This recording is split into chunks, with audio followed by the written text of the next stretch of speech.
Kryptonana, exit liquidity hodl nana, dump it all. Kryptonana, exit liquidity hodl nana, dump it all. Kryptonana, exit liquidity, dump it all. hodl nana, dump it all.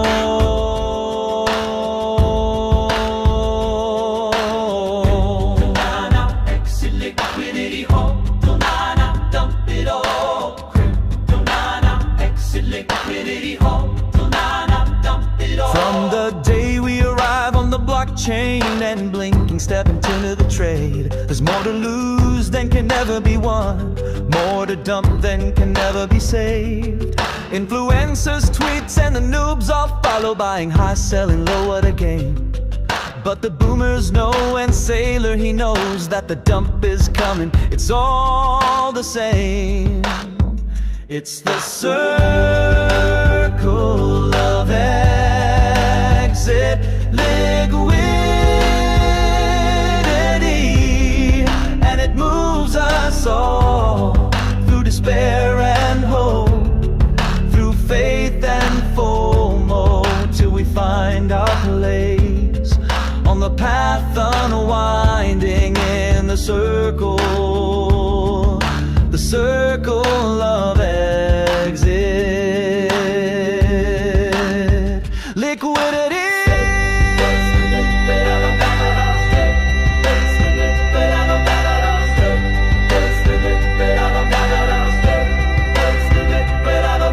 Some of us fall by the wayside, and some of us soar to the stars, but the influencers always win with the Lambos and their cars. So beware of the pump and the inevitable dump, for the cycle continues and the news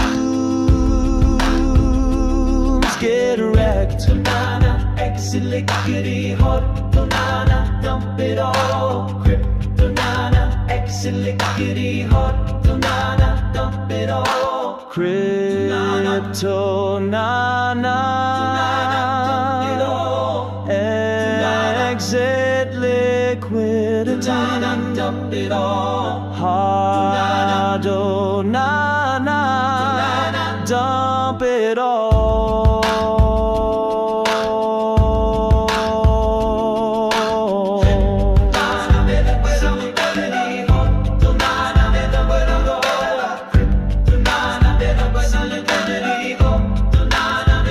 It's the circle of exit liquidity, and it moves us all through despair and hope, through faith and FOMO, till we find our place on the path unwinding in the circle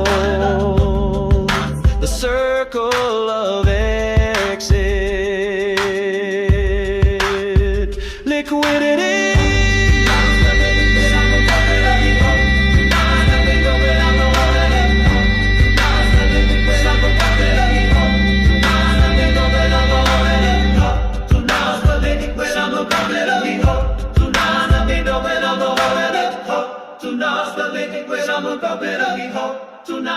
Dump it all. All right, so hey everyone, happy Friday officially. I want to either, accept your thanks or give you an apology, depending on how you took it, for the circle of exit liquidity kicking off our show. I got it, as I was telling Doug, I got it. I did it last week, but then I can't find how to put back the other intro I usually do, the waiting screen. So now we're stuck at this forever until I can figure something out. So there we go. But yeah, how have you been, Doug? Circle of life. Good, man. It's all good. Over here in New York, we're waiting for the big storm to roll in. Yeah. That's the talk of the town over here. Everybody's hankering down, acting like it's the end of days.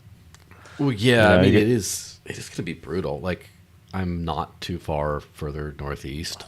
So, I'm in a part, New Hampshire is where, you usually get a lot more snow and things like that than New York.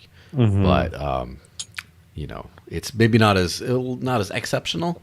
But you know, having your house, having completely wood fired everything, like I gotta have a lot of wood to stack as soon as this is over to make sure. And then everyone in New England always runs like a insane person to get the bread and the milk from the grocery I know. store. It's like too much. And then you get there, it's like nothing's on the shelf. Like who's the dude who's going in there and taking like every can of tuna? Like relax, bro. It's just a snowstorm. It's ridiculous. But it's a charm of the thing. I mean, people live all over the world, and I like the snow. I like everything. I used to live in the desert in Arizona, and so That's a big change. yeah, Yeah, you I like got it, to be though. used to the snow over in New Hampshire, right? I mean, that's like literally big part of life over there, right? Yeah, for sure. But the snowstorms used to be a really good time too back in the day. And in the '90s and the early 2000s, because it used to come with the bar culture too. Like everybody would go to the bar and get snowed and stuck in the bar. But the bar culture is kind of dead. I don't know. I don't know if you've Yeah. realized that. It's a different culture for sure. Yeah. I kind of feel like also around here, it's so much more of a rural, self-reliant thing, and so you're not as close to the bar that you go down to. Like I'm sure, places. I mean, obviously, like New York City, especially, you walk everywhere. You can get to places, whereas here it's like Yeah. you got to pay a plow to plow your driveway, or you have to own Yeah, you're equipment stuck to do it for days. yourself. And it's not like just the city takes care of it. It's just like sometimes if you have a dirt road down your neighborhood, you just got to hire someone to take care of the whole thing, and it's like Yeah. not quite the same. But Exactly. it's day drinking maybe. I don't know. It's I know nobody at home. drinks it. I don't drink anymore either, to be honest. Really, I mean, I try to stay away from it, but it used to be a good time. I'm not gonna lie. Yeah, You know, of course. but Yeah, well, yeah, man, doesn't everything's smell much good. doesn't smell much in Mexico City though, from my understanding. No, Mexico City has great weather pretty much year round, which is one of the reasons why we do Monerotopia there. Like the chances of a rain out, knock on wood, are very low.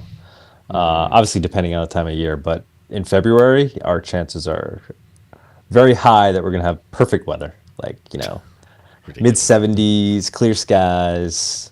I mean, you deal with some of the pollution from Mexico City, but other than that, the weather itself is fantastic.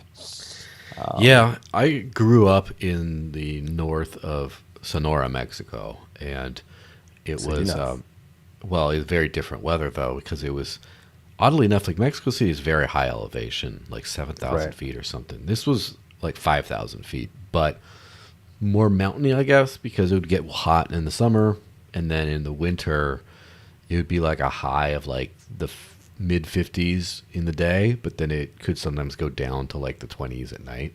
So you get like cold weather. Not really. Yeah. Like you get a snow dusting every third year or something. Well, not too crazy. Not too crazy. But then here you got like feet of snow, and people complain about it, they can't handle it, whatever. Yeah, no, I love the Mexico City weather, and that is a good point to anybody who is coming down to Monerotopia, and I'm sure we'll get into it. But yeah, bring a sweater. Bring a sweater, because it does get cold at night. During the day, it's perfect weather, especially in the sunshine. But at night, it gets chilly because of the high elevation. Yeah, I got my my blubber padding, which will keep me pretty good at night, probably. But it is what it is. All right, let me roll the actual intro song, and then we'll just get actually going on the stuff. All right, ready? 3, All 2, right. 1, intro.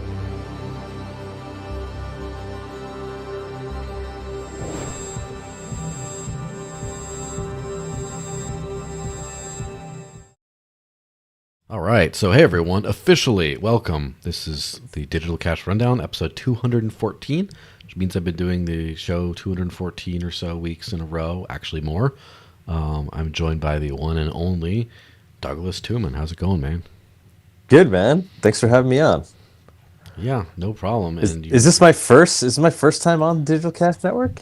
I I don't know. think so. I think Yeah, so. And shit. you're very, Wow. you're not very animated. Kind of have the same grin on your face. from the thumbnail, but people can just for the folks at home, just imagine there's like Oh, you could put video. You could put the video on now. You can go ahead Okay. and put the video. Let me Yeah, see. I got the camera working on this thing. There now. we go. There we go. Hey, it's me. So we just had the pre Yeah. bit. If I have a clips guy who actually is going to be there at Monerotopia, but I might ask him to see if he takes any clips from this pre-show part. Then I'll see if he uses AI tools to make your image just like talk along with it. So Please don't make me more retarded than I already am, man. it is what It is what it is. we'll be fine. Well, thanks for having me on. I'm definitely a digital cash guy, so it's good to be on the Digital Cash Network. Yeah, and that's like I started the channel in 2020, and I wanted to do like a crypto agnostic kind of thing, but with a certain like what's like it still has to be a niche, not like the crypto power hour or whatever, or like the trader. I hate trading nonsense, so I thought digital cash is kind of good because that's what got me into crypto. That's what I care about in crypto is just that. And other stuff comes after that, so I kind of figured that's like a good generic branding, and it's kind of gone ever since. And I have to say, thanks to Paul for this, but I'm wearing my Monero sweatshirt right now. Yes, I have one of those as well. Yeah, the anti-fiat crypto club Edge ones. I before he made these, he had a T-shirt version, and I got one of those as well. And I was basically begging him for it, and he said they're like limited release and like they don't make them anymore. And I'm like, sure, buddy. And so And it's got the Cypherpunk manifesto right on the back, right? Yeah. Yeah, it's good stuff. I'm a fan of. I'm not typically like a merch guy, but ever since I go to conferences and then they're there, I just end up being like, I gotta have that. I gotta have that. I have Edge socks as well. I also have Maya Protocol socks, Railgun socks. I have 1-inch socks because 1-inch sponsored ETHDAM, which is now going to be called Common Sense, and they got their purple little unicorn socks. And anytime I would talk to the organizers of the conference, whenever I'd mention 1-inch, I just have to do the little pinky thing because of their unfortunate name. I don't know why they're called 1-inch.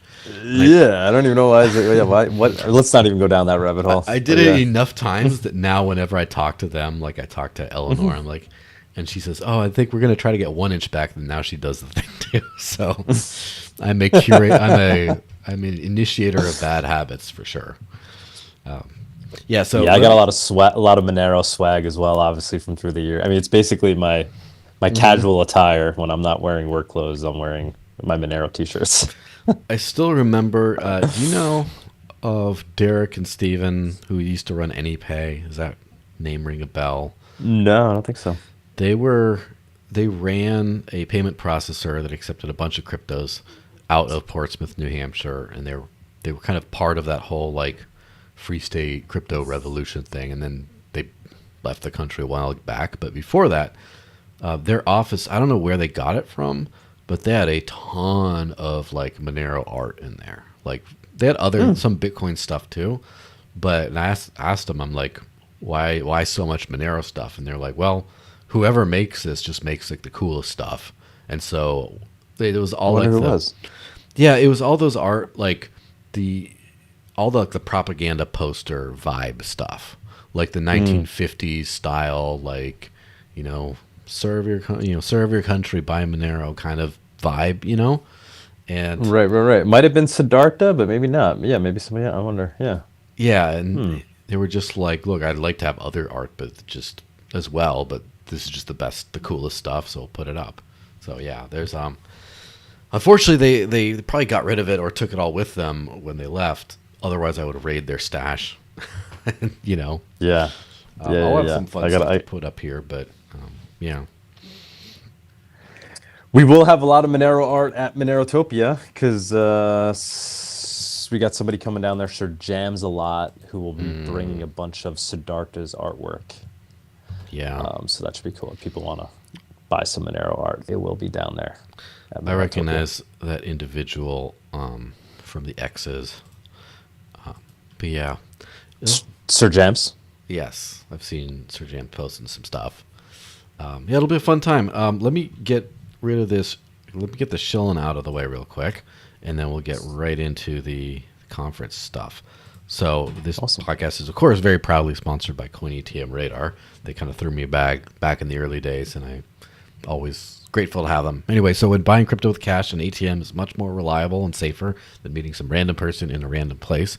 And unlike an exchange, which could freeze your account, you do truly own all the crypto you buy. With CoinATM Radar, you can find different crypto ATMs and other services where you can buy or sell cryptos for cash. And on their website, you can search by coin, address, if the ATM supports selling as well as buying. And you can also search by geographical area, such as country, state, and city, and check current fees amongst different ATMs. Find out more, go to coinatmradar.com or coinatmradar.com or .com. Now, I don't know how much Monero is on ATMs these days. I know there is an option on CoinATM Radar to sort by Monero, and there are quite a few locations. But I remember there were some, at least in the New Hampshire area, that had Monero support. Yeah, they're still on Monero ATM. I mean, they're still on ATMs, but we definitely need more of them. Obviously, Yeah. I guess there's reasons why we don't see them on more ATMs, just because the regulations and whatnot. They don't want to. I don't think there's anything that's banning Monero on ATMs per se here in the U.S. But I guess some of these guys that run these ATM businesses don't want to deal with putting themselves in the spot, making themselves a target, perhaps. Yeah, the heat. I also think, from my understanding, I haven't, because I have earned crypto, I don't really need to buy any. But from my understanding, they do make you KYC these days to use most ATMs in most parts of the world. And I don't think people are going to, I don't know, it's just like the buying for cash is the private part. But then you're doing like the delta of like who cares about privacy for their cash but is okay with KYC. There are people, by the way, that, for them linking their bank stuff to their crypto accounts, they view that as like a risk. They'd rather just do cash, even if they're KYC'd. But for me, I don't know. That's just, I don't really understand that myself. I kind of figure if you go on the KYC route, then you're in. And if you're doing no KYC, you can be private. But like, I don't understand that. Just like, I don't know if you've heard of the website privacy.com, but they have these, they let you get single-use cards to pay for things so you can keep privacy while you're spending stuff. But of course, there's a KYC service you link your bank account to. But it's just like, well, the merchant doesn't know that's you. They don't know your card. But I'm like, I don't understand that, to me personally. For me, it's just like, I'd rather be completely no KYC when doing purchases. Yeah. And I don't really see it, or convenient in KYC, but hopefully not that. But I don't understand the in-between too much. Yeah, there probably isn't much of a market for it. I mean, the best way to obtain Monero, in my opinion, is obviously mining it. That's pretty cool. You can mine it with your CPU, but it's hard to get a nice chunk of Monero that way unless you're sitting on a bunch of CPUs somehow. But I would say earning it is the the most ideal way to obtain it. Working for it, going on. I'll do some shilling. Going on an XMR Bazaar, posting your services or selling goods. Doing graphic design, whatever skill you may have, putting it up there, working for it, and getting paid in Monero. That's like, I think, the most base way to obtain it. You're obtaining it. You can obtain it very much KYC free in that manner. Obviously, XMR Bazaar doesn't KYC you.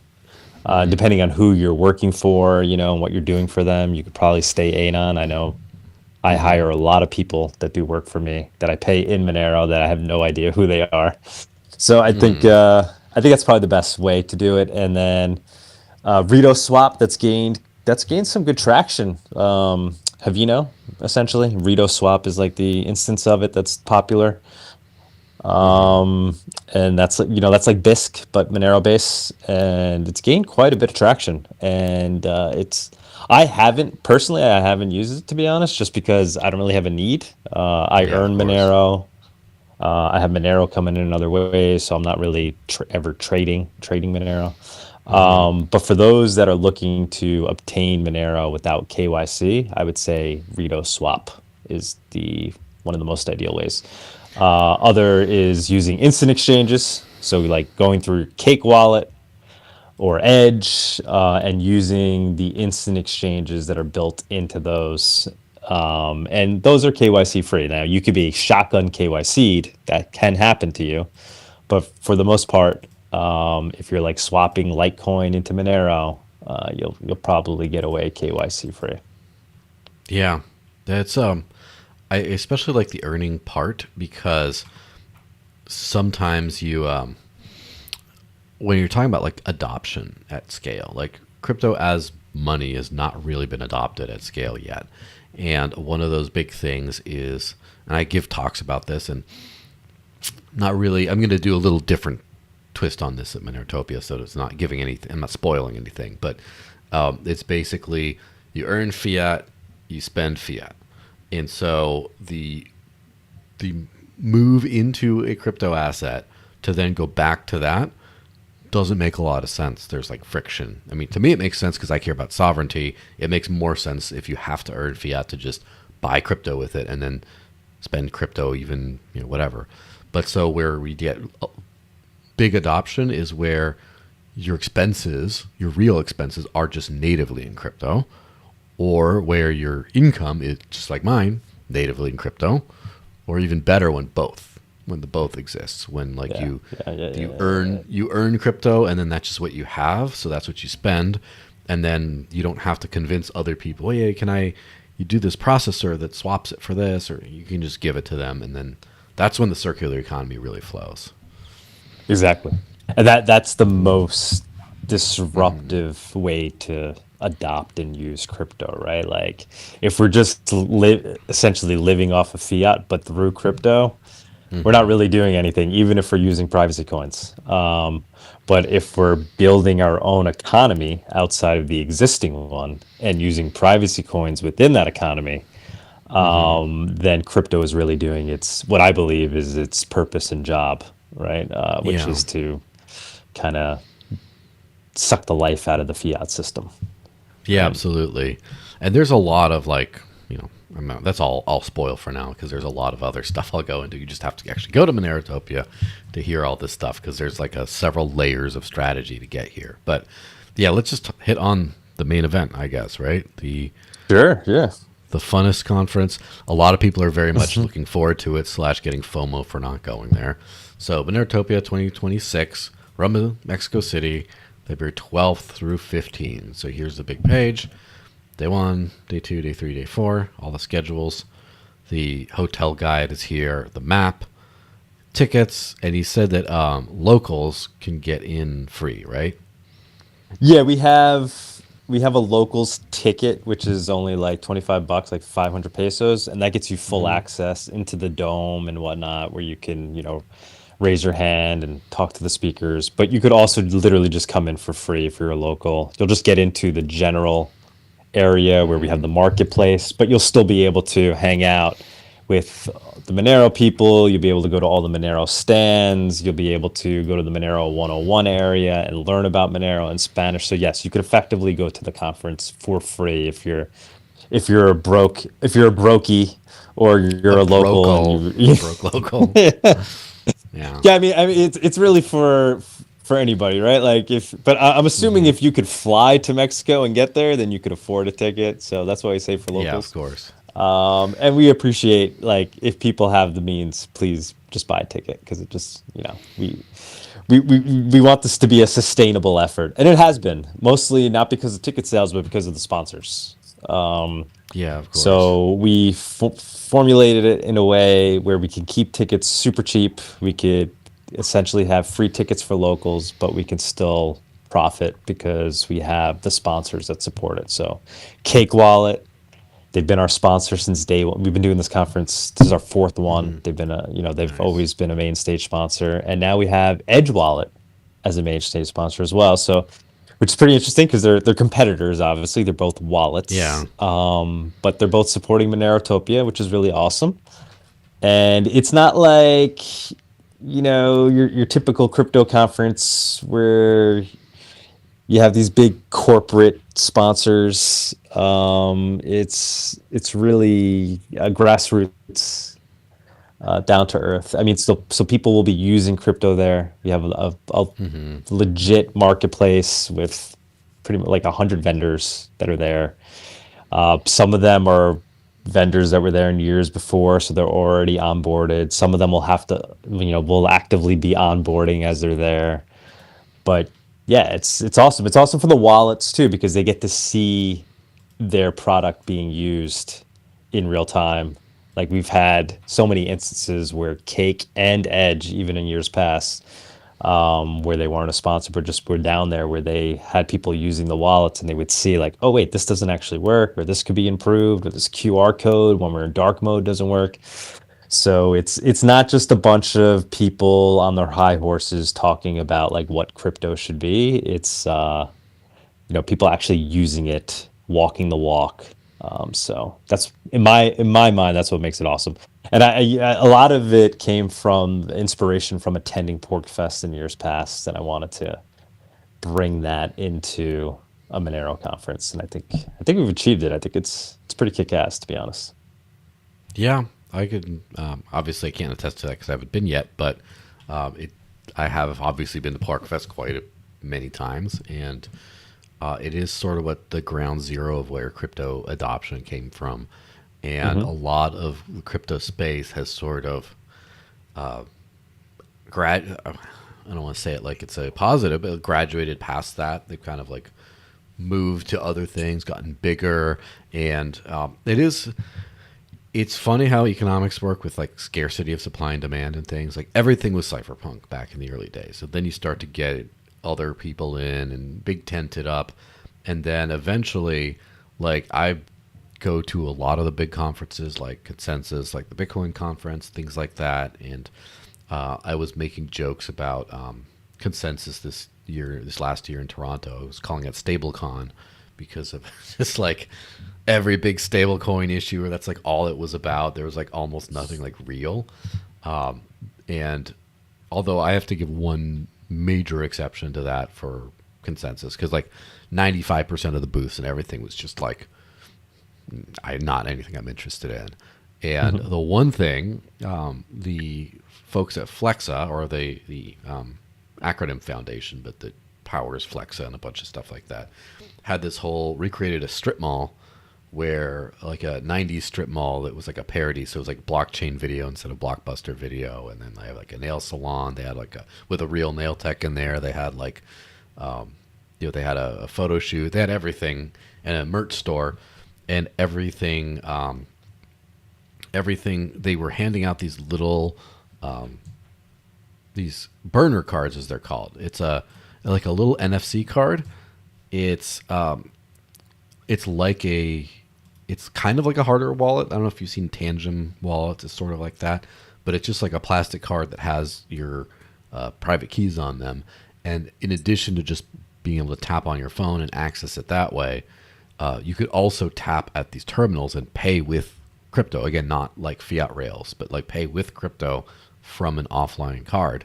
And so they were using that to demo things. And I think they were giving people away a little bit of crypto on each of these cards to just go and pay at this whole experience. And I think they said they got like 1,100 payments during the conference, which that's a lot of people paying in crypto. And, I don't know if we're going to get that because of the scale, get that high at Monerotopia, but it'd be fun. It'd be fun to give that a try. Yeah, I mean, yeah. So people do they use it nonstop over there. And what's the vendors that are accepting it? I mean, these aren't like crypto bros, right? These are locals that are there that are accepting it, but they end up getting onboarded. What's kind of funny too is at the end of the conference, you have a lot of vendors that decide they want to sell their crypto for pesos, sell their Monero. So then it becomes like this whole like live market where you have like people selling Monero for pesos. You have Monero bros buying the Monero off of the locals and giving them pesos. Some of them end up keeping it and doing quite well from years past. But yeah, a lot of Monero gets exchanged throughout that weekend. So it's a great play. It's a great place to come and live off Monero for 4 days. You can, you know, eat, spend your Monero to eat, spend Monero to buy gifts to bring home, whatnot. Actually, this year you could even buy your plane tickets and your hotel Nice. with Monero using Shop and Bit because Shop and Bit is our travel partner. I don't know if people are how well aware people are of Shop and Bit, your listeners, but it's a great way to use Bitcoin and other cryptos, and actually Monero is their most used crypto. So you go on Shop and Bit, you can buy all sorts of things. They make it super convenient. They have like a concierge that does like everything for you, and then you just send them Monero. So you could even buy your plane tickets and your hotel with Monero on Shop and Bit. You could use the code Monerotopia, and you get a discount. So you could Yeah. effectively fund your whole trip with Monero, which is pretty cool. Yeah, I mean that should be the goal, right? And I've known I mean, I don't know how many the listeners do, but I've known Lawrence from Shop and Bit from at least 2019 or so. I actually have Yes. a what is it? A Bavarian, like an Oktoberfest themed polo shirt he gave me back in 2019, and yeah, He will be I've there. used He Shop will and be there. Bits. He'll be a speaker at Monerotopia as Yeah, well. he's a cool dude. Like I remember, I have used his concierge service to buy some random stuff as well. But yeah, the integrated whole service thing, like the cradle to grave is the wrong terminology, but like the whole having a sandbox of that. I think that's what the Bitcoin Cash people were doing with their last conference in Ljubljana, Slovenia, and it kind of think it's like you do want to have a proof of concept at least, right? For whatever you're talking about. There's so much theory in crypto, and I have made some comments on like spaces and stuff about how so much of crypto is just build an alpha that you can demo on stage at consensus and get a bunch of investors and that's it. But it doesn't have to work for everyday people. And so it's kind of like it's very theoretical. And having a little micro ecosystem where you can show this is how, like, you can imagine this is how this would work in a real life and mass scale, then you make a believer out of people, right? It's not just, oh, we like our tech, this is fun, this will change the world. It's like you see it, you feel it, and it's like then you get it. Exactly. Exactly. And Yeah. yeah, and you also see where improvements are needed. Like I said, with the wallets, but then also even the protocol itself, right? Like when that 20-minute lock time on Monero hits somebody, it's like, oh, wait a minute, we might want, that's something that may need fixing, guys. With me, that never happens because I use Monero so much, but it happens in instances when people receive Monero for the first time and then they want to turn around and spend it right away.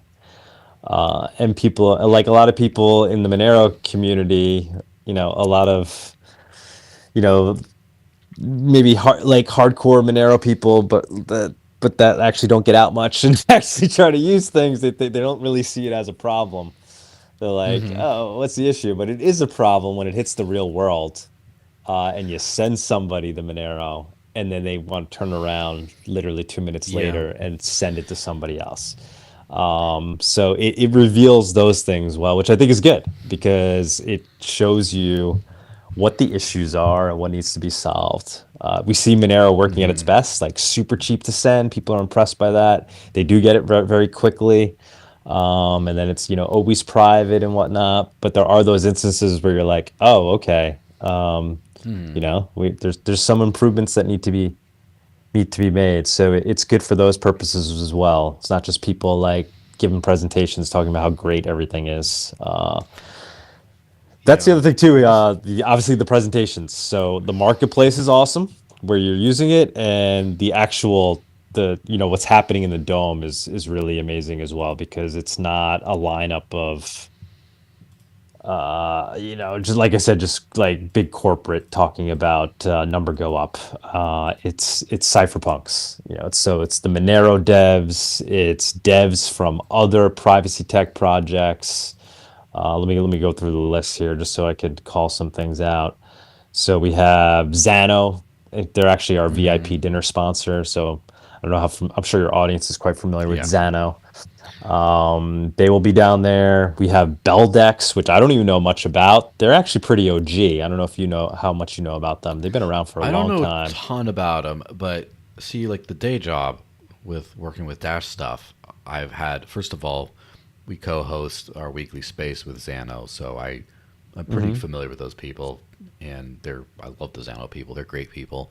And Beldex as well, we've been chatting about doing some stuff recently, and so they just came on my radar recently. And so when I was looking at the sponsors, I'm just like, oh, those guys too. This is cool. Yeah, yeah, they've been around for a while, and some of the devs that Monero devs, I believe, are working on. At least I know at least one guy, because I remember years ago he was talking about Beldex. So there's some crossover there with some of the devs that work on Monero that are also working on Beldex, and I look forward to learning more about them at this conference because I don't know all that much about them. I think they might even have some kind of quantum resistant thing that they're working on. But I don't want to misspeak on that. I'll be learning about it as well at the conference. But yeah, they'll be down there, and then we have Pirate Chain will be a part of the conference. Firo, Arr. I just had Ruben on the other day. Litecoin, the Yeah. Do you creator know of who's Lite. presenting from Vero this time, or are they just Uh, sponsoring? it's gonna be Ruben. Is it? Yeah, actually, he's gonna be remote. He's gonna be one of our one remote Okay. because he's Yeah, he's like that's what, because literally I was on the other talking to him side of the the other day, world. Yeah. and he was like getting FOMO about Monerotopia. I'm And like, I'm sorry, no, dude. no, yeah. Unfortunately, it's like he said it's gonna take him like 28 hours to get there from Malaysia or whatever. Well, that's the We thing is have like I wanted some Dash developers. I wanted to extend the offer for them to come out there, but they're all the same part of the world there. I wouldn't say all of them, but a lot of them are in the Southeast Asia region. And again, 28 hours on the plane and all that stuff. It's like, oof. yeah, would have loved to have them. Yeah, then we have Litecoin, Mimble, Wimble.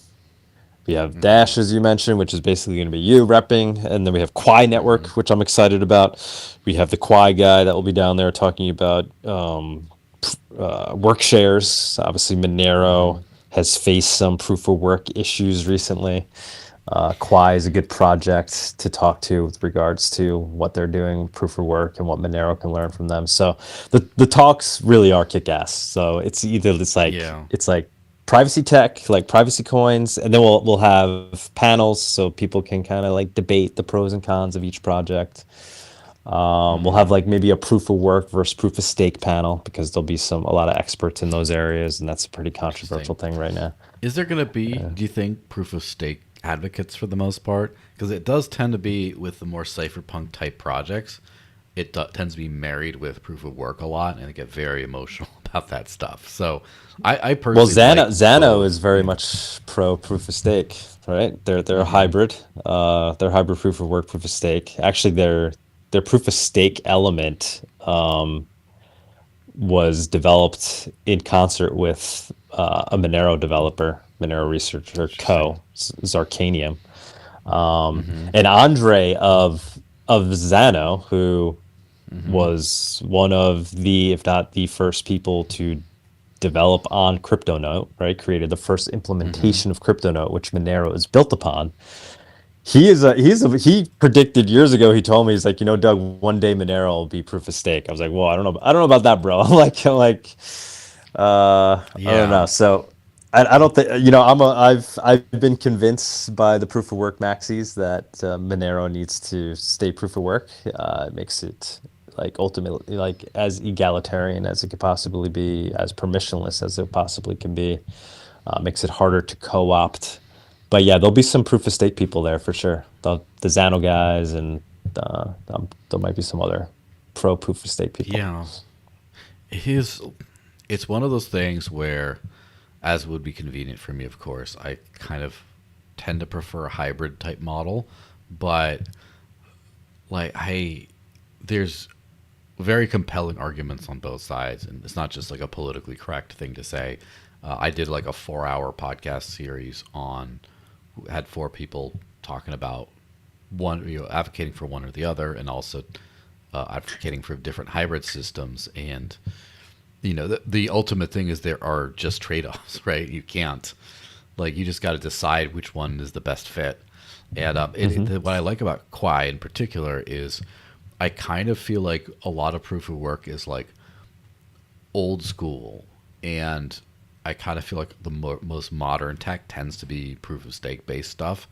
And then I kind of feel like Quai is one of the few like projects modernizing proof of work. Yes. And Yeah, so yeah, yeah. it's just kind of, it breathes new life into it, where a lot of people are dealing with like massive latency issues or certain security things, or heavy ASIC centralization problems or whatever. And I kind of feel like the Quai is like giving, I guess you could say to a certain extent, Caspa as well, but like Quai is kind of breathing some interesting new life into it. And so I'm always interested in seeing what new things people come up with.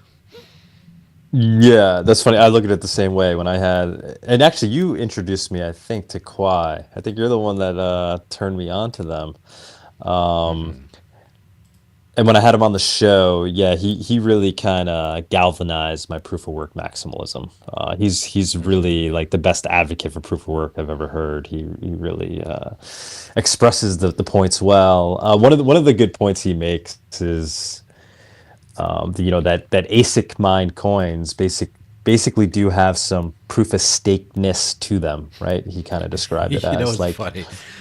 I like that point, and I kind of agree. But usually it seems like a zinger directed at proof of work maxis, whereas in this case it's coming from one. So it's just, I think it's kind of funny. yeah. So obviously Monero has RandomX, CPU mined, and we face some of those issues with Cubic trying to mount a 51% attack against Monero, which wasn't successful, by the way, but they did disrupt the network. They did some selfish mining, and it definitely disrupted the network. Monero has kind of since put it on the back burner because they went away. They're kind of, their scam like ran out. But I think there's definitely work to be done in Monero with regards to fixing its proof of work. Obviously, RandomX I think works. There's no fear that RandomX doesn't work. I think it's proving itself by the Yeah. day, by the year. But there are some issues with attacks that can be done against proof of work, and Cubic, like I mean not Cubic, Quai has I think implemented some interesting things that Monero might be able to learn from. Yeah, For sure. absolutely. And I think that there's a lot of cool things you could do. And I think people get a lot very like closed off sometimes on things like this is the way things should be or this shouldn't be. I like to see like everything progressive about Monero has been something I like. Like, for example, the first to implement confidential transactions in 2017, bulletproofs being a big improvement there. Obviously, I like the adaptive block size, at least conceptually. I'm not sure. I mean, Bitcoin Cash has their own version of it. It's more aggressive, but I like the idea of you have whatever security or safety measures from a block size limit, but you also don't have a hard coded limit. I like that idea. The tail emission is kind of, it's interesting. It's definitely it's definitely prevents those kinds of issues that like Bitcoin's running into. And a lot of the modern cryptocurrency models are tail emission plus burn mechanism kind of thing. And so there's like a lot, like all those progressive things I think are pretty cool. And so I think that, yeah, I'll see we'll see what happens with the security thing, but I'm kind of excited to see some like overhauls in that to, smooth it all over. Of course, full chain membership proofs being the one that you almost don't need to mention. That's going to change for the way a lot of things work. Yes, and well, obviously that's the biggest update that's coming to Monero right now. It's been quite a few years in the making. Luke Parker will not be down there, but we'll have Jeffro down there. He's also been, he's one of the main devs working on actually implementing full chain membership proofs. So he'll be down there giving a talk. And then we have Diego Salazar from CypherStack with a whole bunch of his team he's bringing down. And those guys are intimately familiar with full chain membership proofs as well, because they're the ones that did a lot of the auditing of the code, and they're contributing as well. So some of the cryptographers from his team and whatnot will be down there. So yeah, we're gonna have some heavy hitters in terms of actual like cryptographers and devs.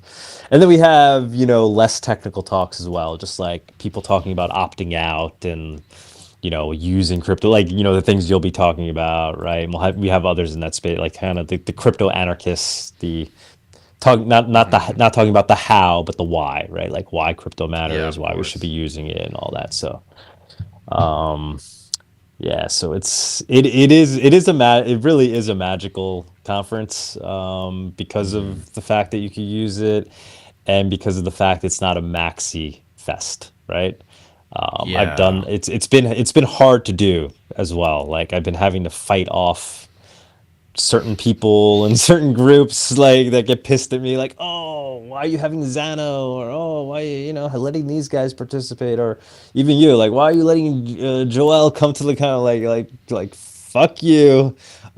These Yeah. are people that are into digital cash, right? And the amount of people that are actually passionate about it, like me and you, man, we're in like the 0.001% of people that are super passionate about it.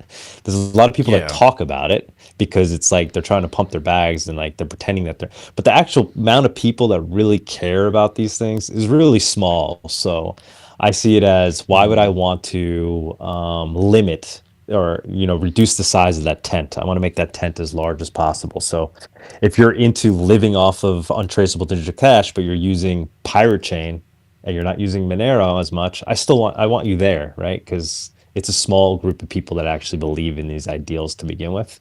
And so Monerotopia does that really well. It gets everybody into the room.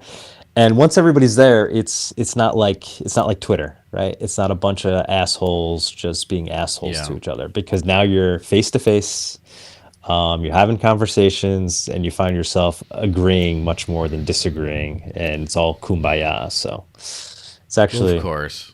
it's actually pretty And nice. the IRL thing is kind of funny because, you know, I don't know, it depends on, one could say I'm a very agreeable person. One could also say the opposite, maybe. But also, like, I understand that, like, as they say, like, Twitter is Twitter. And nothing I say online is inconsistent with who I am and my beliefs and attitudes. But it is also a different format, right? It's a different, Hmm. like, the short form might drop like a zinger where it sounds much more aggressive than what you'd say in person. It is funny how, like, I remember I was going to the Bitcoin conference in I think it was Austin. I don't remember which one it was. It was a couple of years ago, but I was going getting coffee in the morning. There's some skinny dude just smoking a cigarette outside. He's like, "Hey Joel, what's going on?" I'm like, "No offense, Mister, but who the fuck are you?" Kind of. I was like, and like, oh, it was some random maxi I had been fighting on X like 3 days before, where it was just some like one of those arguments and stuff. But he was like cool in person. He's like, oh, I actually agree with a lot of your stuff. I'm like, okay. Yeah, It's that just like tends to be the it's case. I just don't think I've ever, even like the most yeah, like the worst assholes I've come across on X. If I meet them in person, it's, you end up shaking yeah. hands and just chatting it out, right? That's what sucks about the internet, right? That's what sucks about internet culture, is it really brings out the worst in people, because people aren't really held accountable. That's also what sucks about anonymity. Obviously, I'm a big fan of the fact that you can be anonymous online and whatnot. It's very important, especially when you're doing things like developing cryptocurrency that disrupts the powers that be, right? We need anonymity to protect people, but there's also a lot of negative aspects to it. And so, but when you're face to face, human to human, all that fades away. So yeah. Yeah, it does tend to be good. Well, so I'm going to be there. It's going to be great. Come out if you're there. And it's kind of, it's, as I was sort of mentioning with the whole consensus thing, the Acronym Foundation had a fantastic setup, but other than that, these things are sort of low value from like our standpoint kind of thing. But there is an increasing group of conferences that are much more like originalist cypherpunk, kind of like the meat of things. And like, you could say stuff like PorcFest, even though it's not a crypto conference, but then clearly Monerotopia is on the same thing. People say in Acapulco, I haven't been to that one yet, but they say it's very much in the same line. And then Common Sense, formerly known as ETHDAM, is definitely one of those very high, like, signal kind of conferences. It's always like the small, even I would say the Litecoin Summit in Vegas was pretty solid. Like, as far as like, I was on a privacy panel with David Burkett of MWeb, as well as, I was hosting the panel, I guess, and then the Cake folks as well. And so it's like you get a nice lineup like that. You probably got a pretty good David will be down there. He'll be down there. Let me go through the list, because it is. I recommend people go to Monerotopia.com and check it out. We have over 40 speakers. Let me just So we have Tuxedo from Cake, Paul Pui, Rucknium. Right, he's a hardcore Monero dev. He won't be in person because he's completely anon, but he's a heavy hitter in the Monero dev. At least he's not one of those dudes who's like, I'm anonymous, I'm going to show up in a ski mask. No. He's like a real cringe, but like he's like for real about it. Yeah, he's for real, and he does a lot of important work for Monero. Aaron Day, Jeffro, I mentioned before, heavy hitter, dev, Diego Salazar, or Mir Taki. We'll see if he can make it. He really wants to make it. He had trouble. He got kicked out of Argentina recently, so he's saying he might have some issues making it, but he's certainly going to try. Pavel Luptek, he's like an OG cypherpunk. We have the team, this young couple. I don't want to butcher their names, so I'm not going to say them, from DigiLol. They're just like these young Monero hackers working on a lot of interesting Monero things. Monero Pay is what they're working on. Uri Bednar, OG Cypherpunk, Joel, Xenu. I'm sure a lot of your listeners know Xenu. He runs an awesome podcast for Monero. He was on the show a couple months ago. Derek Rose, who's amazing, and he has his conference right before ours, so you could actually go to his and then come to ours. Francisco, who's an OG Monero dev. We got the guy from SimpleX Chat, the founder of SimpleX Chat. I highly recommend people use SimpleX, by the way. We have Tor Eklund and Michael Hastard. They run like a law firm that's protecting the people that are working on this tech. David Burkett of MWeb. We have this guy Gus. He's a local, actually, to Mexico City. He's going to give the opening talk. Nice. He's an OG Bitcoin guy. We have the guy from Maya Protocol, Ruben, Dan Berman. I could go on and on. Oh, Ray Youssef, which is awesome. He was there last year as well. He's great. He's great when you're in his physical presence. The guy is a phenom, awesome dude. Yeah, he makes me sound like I have a whiny, high-pitched little voice. I know. It's like embarrassing to be around him. He's so manly. I'm like, dude, like you're making me look bad. We have some for the rest of us. Yeah, Binary Baron and this other dude who are working on Eigen Wallet, which is a very exciting project for Monero. It's Monero atomic swaps built into a wallet. We got the guy Vit, who's the president of Liberland, will be there. Frank of WebWipe, he's an OG Monero dude. Lawrence, as we mentioned before, for ShopandBit. Nick Spanos, I'm sure you know Nick Spanos. He's the guy that opened up the Bitcoin Center in Manhattan, right? The like the guy from back in the day who started the Bitcoin Center. He's just an awesome dude, cypherpunk original. Another Monero dev, Cesaric, I'm butchering his name, Polish dude. Dr. K and Freeman Slaughter, Brandon Goodell, they're Monero researchers. And then we have a whole bunch of Spanish speakers that will be speaking as well for the locals. And they're heavy hitters too. They're not just like nobodies. But yeah, it's going to be awesome. And it's 4 days. Every day is jam-packed. We go from 8 in the morning till 7 o'clock at night. It's nonstop talks. You could either be in the dome or you could be outside drinking tequila that you purchased with Monero, hanging out. So, yeah, it's good you stuff. You will have a good time, Joel. I have a feeling it will be. I haven't been to Mexico in like 12, 13 years, something like that. So it'll be good to be back, dust off some of the very rusty Spanish skills. But also, just looking through the lineup of people, I'm pretty sure I have met or have had on my show like over half of everyone there. Yeah. It's pretty But there's intense. there's a lot of Good crossover group of people. between, your world and mine, right? We basically have both been doing a digital cash podcast for years, just by different names, right? Yeah, and it's kind of funny how like the person running the Bitcoin Cash Bliss conference, Jeremy, he runs the Bitcoin Cash podcast, and also I'm kind of organizing this DashCon conference in Amsterdam in September, and also Awesome. run a podcast. So it is funny how like podcasting is a gateway drug to conference organizing. You know? It is because you know all the people, right? So Yeah. it's a good, we're the connectors in the Yeah. community. Yeah, well, it's gonna be a great time. Let's just speed run this little Dex thing real quick, just to touch on it, Sure. because it's been kind of interesting. It's kind of on the other side of cypherpunk, but related to a lot of these privacy assets. And so, for example, Zcash got added to Hyperliquid, which is a perpetual stake, a leverage DEX, somewhere towards the end of last year, or and that was one of the very top volume ones on there as well. It had a lot to do with around the time when the insane pump started. And then Hyperliquid in January 18th, I guess. So that's like 5 days ago. Man, has it been only that long? Added Dash trading as well. The Aster Dex, which is another perpetuals Dex, added perp trading for Dash. And then the big thing is Monero got added to Hyperliquid middle of last year, right around the same time a lot of this kind of, very fortunate price action stuff happened. It's been kind of interesting to see.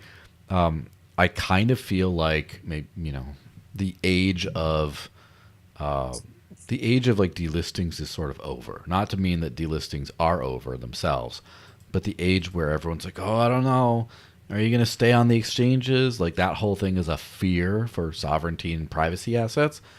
I kind of feel like there's been a DEX runaround where, like, again, the most delisted major coin in the world could probably say is Monero, yet somehow gets into some of the most like high volume, like sexiest top of the line kind of trading activity, and it seems to be like delistings don't have a power anymore.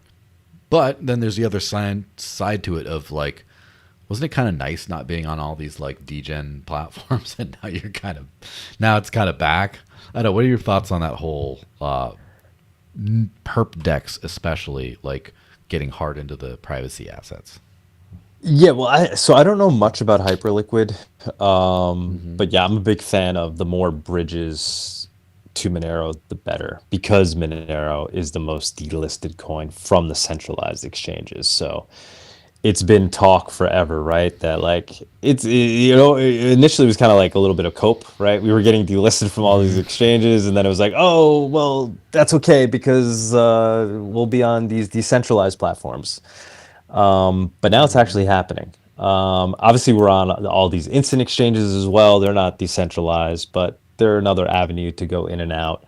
But yeah, the most ideal way is these decentralized platforms, and yeah, now they're no longer theoretical. They're out there. They're growing. Obviously, I would love to see Monero get added to like Maya protocol. I would love to see it to get added to Thorchain. But yeah, I'm a big fan. I'm not. The more I see Monero on decentralized exchanges and instant exchanges and any other way of obtaining it through other cryptos, the better. I'm even up the mindset that I'm okay with it being on centralized exchanges. I know that there's people in Monero land that are against that.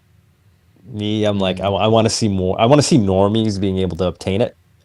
Granted, yes, it might not be the best way because you have to get KYC to do it that way. But I think it just makes Monero so much stronger when you can go up to any Joe Schmo that has a Coinbase account and be like, yeah, you just grab Monero on Coinbase just like you can grab Bitcoin.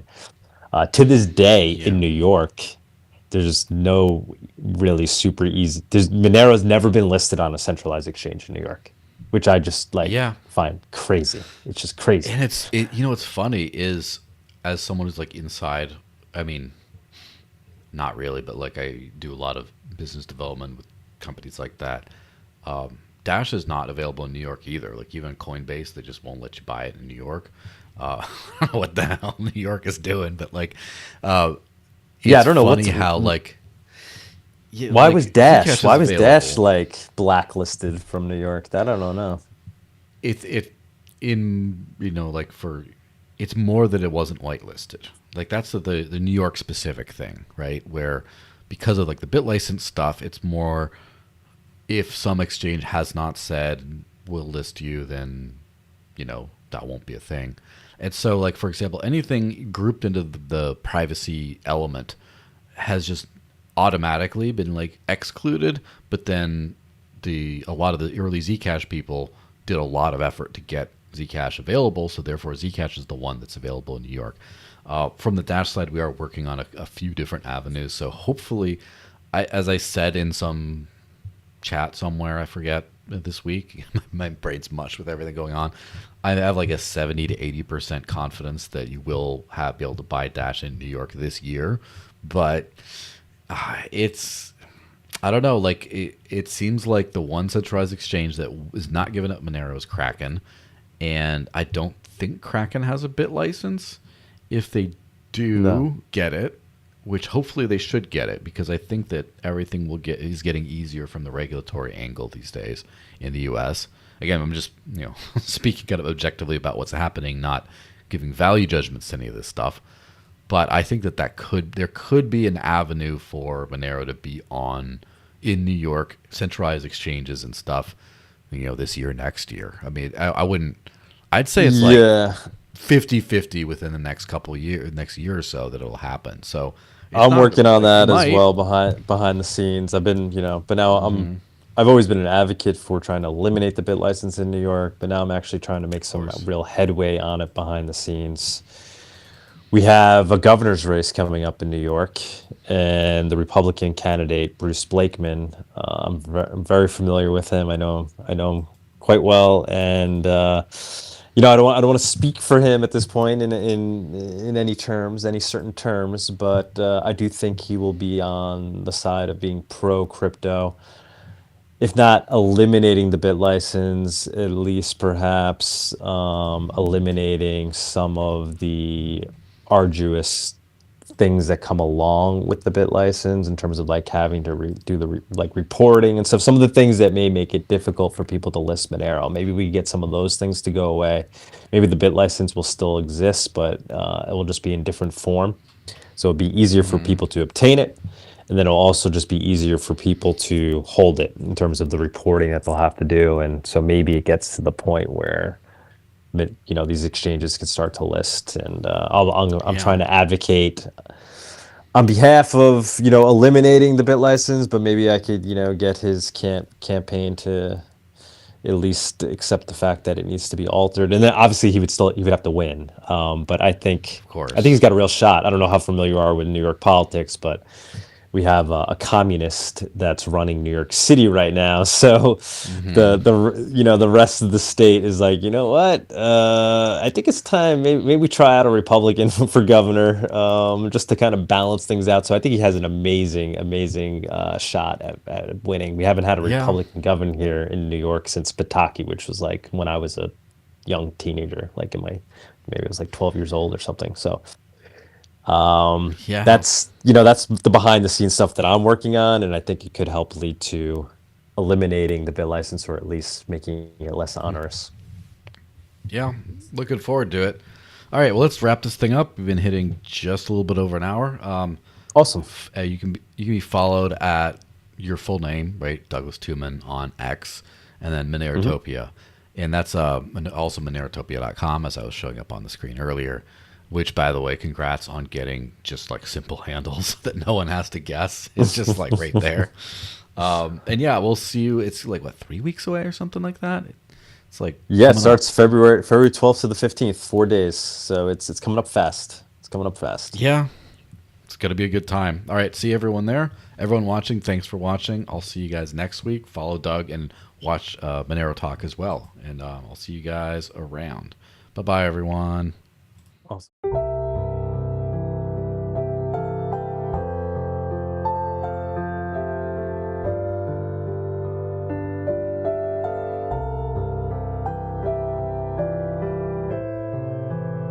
Adam, we're here because we love you. And we're all tired of watching you get abused. Abused? By who? Oh, hi, I'm Visa. I charge you 29% interest, 3% foreign fees, and make you wait 3 days to see if your payment went through. But I thought you were my friend. Huh? No, Dash is your friend. Instant, private, under a penny, and with Dash Spend, you walk into over 100,000 stores and pay like a boss.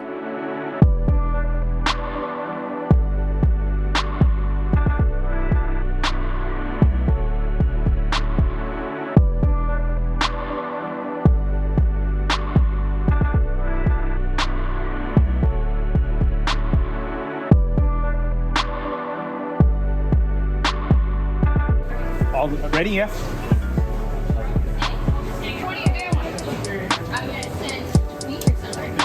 Awesome. Thank you very much. Feel alive, guys. This is awesome. Tastes like freedom. And I save 5% by using the app. That's the Dash High, baby. Let's go. Download the mobile wallet, one tap, boom, financial sovereignty.